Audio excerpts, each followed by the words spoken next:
എല്ലാവർക്കും എൻ്റെ ലക്ഷ്മിയുടെ പുതിയൊരു വീഡിയോയിലേക്ക് സ്വാഗതം. ഇന്ന് നമ്മൾ മലബാർ മത്തിക്കറിയാണ് തയ്യാറാക്കുന്നത്. നല്ല ഒന്നാം തരം മത്തി കിട്ടിയിട്ടുണ്ട്. ഞാൻ അതിനെ കഴുകി വൃത്തിയാക്കി വെച്ചിട്ടുണ്ട്. നമുക്കിത് വെച്ചിട്ടാണ് നമ്മളിന്ന് മലബാർ മത്തിക്കറി തയ്യാറാക്കാൻ പോകുന്നത്.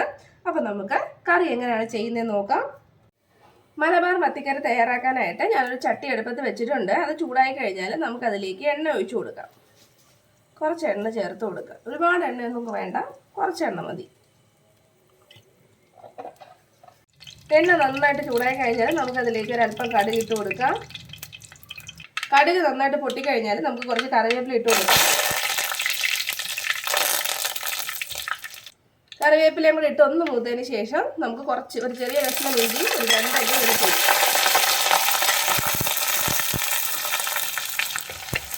ചെറുതായിട്ടൊന്ന് അരിഞ്ഞിട്ട് അതിലേക്ക് ഇട്ട് കൊടുക്കാം. ഞാൻ ഇതാ ഒരു പച്ചമുളകൊക്കെ മാറി ജസ്റ്റ് ഒന്ന് മൂത്ത് വരുന്നത് വരെ നമുക്കൊന്ന് വഴറ്റി കൊടുക്കാം. അപ്പോൾ ഇഞ്ചി വെളുത്തുള്ളിയൊക്കെ ചെറുതായിട്ടൊന്ന് മൂത്ത് വരാൻ തുടങ്ങിയിട്ടുണ്ട്. പച്ചമുളകൊക്കെ മാറി ഒരു മൂത്തൊരു സ്മെല്ല് വരുന്നുണ്ട്. അപ്പോൾ ഈ സമയത്ത് നമ്മൾ ഒരു സവോള ചെറുതായിട്ട് അരിഞ്ഞത് ഇതിലേക്ക് ചേർത്ത് കൊടുക്കാം. സവോള നന്നായിട്ട് വഴറ്റിയെടുക്കണം. അപ്പോൾ ഞാൻ ഉപ്പൊന്നും ഇട്ട് കൊടുക്കുന്നില്ല, അല്ലാതെ തന്നെ വഴറ്റിയെടുക്കുവാണ്.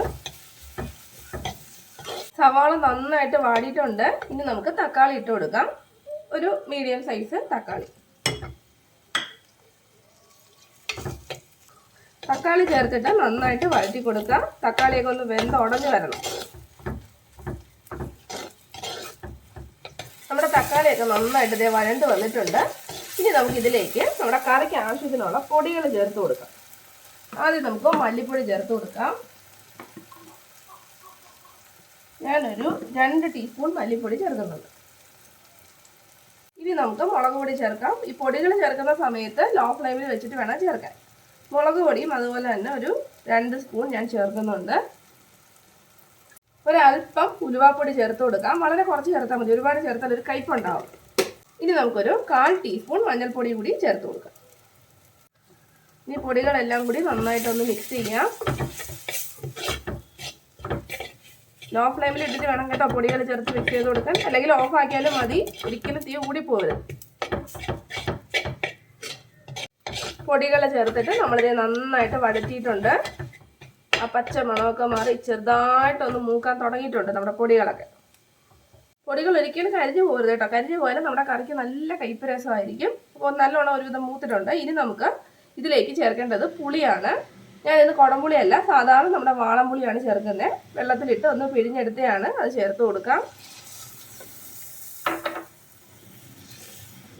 നന്നായിട്ടൊന്ന് മിക്സ് ചെയ്ത് കൊടുക്കാം. ഇനി നമുക്ക് ഗ്രേവിക്ക് ആവശ്യത്തിനുള്ള വെള്ളം ചേർത്ത് കൊടുക്കാം.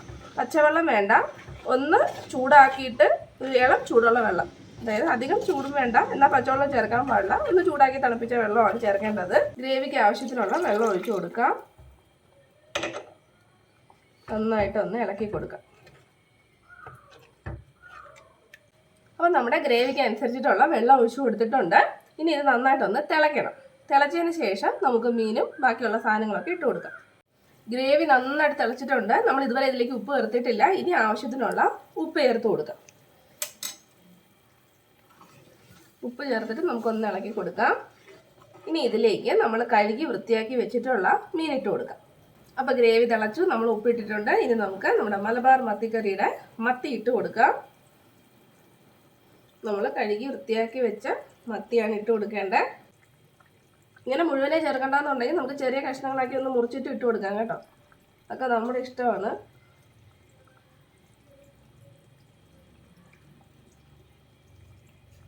മത്തിയെല്ലാം ഇട്ട് കൊടുത്തിട്ടുണ്ട്. ഇനി ഇളക്കണ്ട കേട്ടോ. ഇനി അതൊന്ന് വെന്ത് വരട്ടെ. ഇട്ട ഉടനെ ഒന്നും ഇളക്കാൻ പാടില്ല.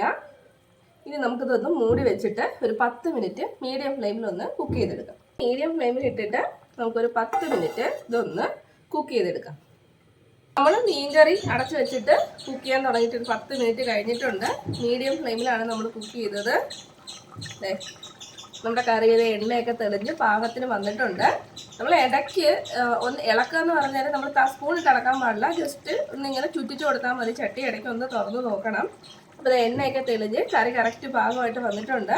നമുക്ക് ഇത്രയും ഗ്രേവി വേണ്ടാന്നുണ്ടെങ്കിൽ കുറച്ചും കൂടി ഒന്ന് വറ്റുന്നത് വരെ നമുക്കിതൊന്ന് തിളപ്പിച്ചെടുക്കാം. അപ്പോൾ ഇന്നത്തെ നമ്മുടെ മലബാർ മത്തിക്കറി തയ്യാറായിട്ടുണ്ട്. നമുക്കിനി ഫ്ലെയിം ഓഫ് ചെയ്യാം. അതിൻ്റെ മുകളിലേക്ക് നമുക്ക് കുറച്ച് കറിവേപ്പില ഇട്ട് കൊടുക്കാം. നമ്മുടെ നാടൻ കറിവേപ്പിലയാണ്. കുറച്ച് കറിവേപ്പില കൂടി ഇട്ട് കൊടുക്കാം. ഇനി ലാസ്റ്റിൽ ജസ്റ്റ് ഒരു മണത്തിന് വേണ്ടി ഒരു അല്പം വെളിച്ചെണ്ണ കൂടി ഒന്ന് മേലേക്ക് ഇങ്ങനെ തൂക്കി കൊടുക്കും. ഒരു 1/4 ടീസ്പൂൺ വെളിച്ചെണ്ണ മതി, ഒരല്പം മാത്രം. ഇനി ഇതൊന്ന് മൂടി വെക്കുക. ആ കറിവേപ്പിലയുടെ ഒക്കെ മണമൊക്കെ അതിനകത്തോട്ടൊന്ന് ഇറങ്ങാൻ വേണ്ടിയിട്ട് നമ്മൾ കറിവേപ്പിലയും വെളിച്ചെണ്ണയൊക്കെ ഒഴിച്ചിട്ട് അടച്ച് വെച്ചിട്ടുണ്ട്. ആ ഫ്ലേവറൊക്കെ ഒന്ന് ഇറങ്ങാനായിട്ട് നമുക്കൊന്ന് തുറന്ന് നോക്കാം. ഒരു 5-10 മിനിറ്റ് ആയിട്ടുണ്ട് നമ്മൾ അടച്ച് വെച്ചിട്ട്. കണ്ടില്ലേ, നല്ല ഒന്നാം തരം മലബാർ മത്തിക്കറി തയ്യാറായിട്ടുണ്ട്. എല്ലാവരും ചെയ്ത് നോക്കാം. കിടിലൻ ടേസ്റ്റാണ്. വീഡിയോ ഇഷ്ടപ്പെട്ടെങ്കിൽ നിങ്ങൾ സപ്പോർട്ട് ചെയ്യുക. പുതിയൊരു വീഡിയോയിൽ നമുക്ക് വീണ്ടും കാണാം. അതുവരെ ബൈ ബൈ.